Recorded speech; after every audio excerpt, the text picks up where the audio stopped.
ప్రపంచ ప్రసిద్ధిగాంచిన బాలపూర్ వినాయకుడు ఏర్పాట్లు శరవేగంగా జరుగుతున్నాయి. ప్రతి ఏటా ఏర్పాటు చేసే విగ్రహాలు ప్రత్యేక ఆకర్షణగా నిలుస్తున్నాయి. ఈసారి కూడా భక్తులు నిరుత్సాహపడకుండా పెద్ద ఎత్తున ఏర్పాట్లు చేస్తున్నారు. ఈసారి అయోధ్య బాలరాముని ఆలయ నమూనాలో బాలపూర్ గణనాథుడు భక్తులకు దర్శనమివ్వనున్నారు. దీనికి తగిన ఏర్పాట్లు చేస్తున్నట్లు బాలపూర్ ఉత్సవ సమితి సభ్యులు వెల్లడించారు.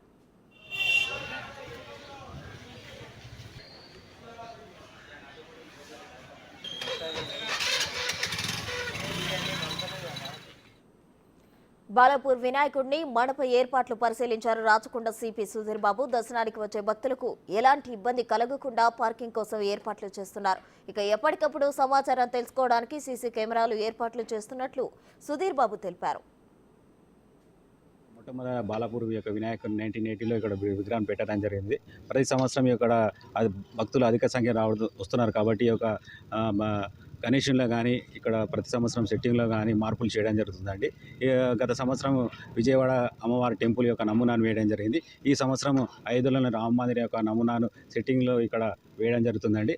ఈ సంవత్సరం వినాయకుల్లో మాత్రం ఈ సంవత్సరం ఒక చేతిలో కొడవలి, ఒక చేతిలో త్రిశూలం పట్టుకొని తలపైన క్షీరసాగర మదనం పాల సముద్రంలో చిలికే ప్రక్రియ యొక్క అయిన తర్వాత దేవతల వైపు రాక్షసుల వైపు చిలకడం ద్వారా అమృతం వస్తుంది. ఆ ప్రక్రియని ఇక్కడ భక్తుల ముందు ఉంచడం జరుగుతుందండి. ఈ సంవత్సరం భక్తులకు కూడా ఈసారి వచ్చే భక్తులకు ఎలాంటి ఇబ్బంది కలగకుండా అన్ని చర్యలు తీసుకోవడం జరిగిందని, అదేవిధంగా ఈ యొక్క పోలీస్ సిబ్బంది కానీ, మున్సిపాలిటీ వడంపేట మున్సిపాలిటీ కానీ, జల్పల్లి మున్సిపాలిటీ కానీ ఇక్కడ వచ్చే భక్తులకు అన్ని ఏర్పాట్లు చేయడం జరుగుతుందండి. వాళ్ళు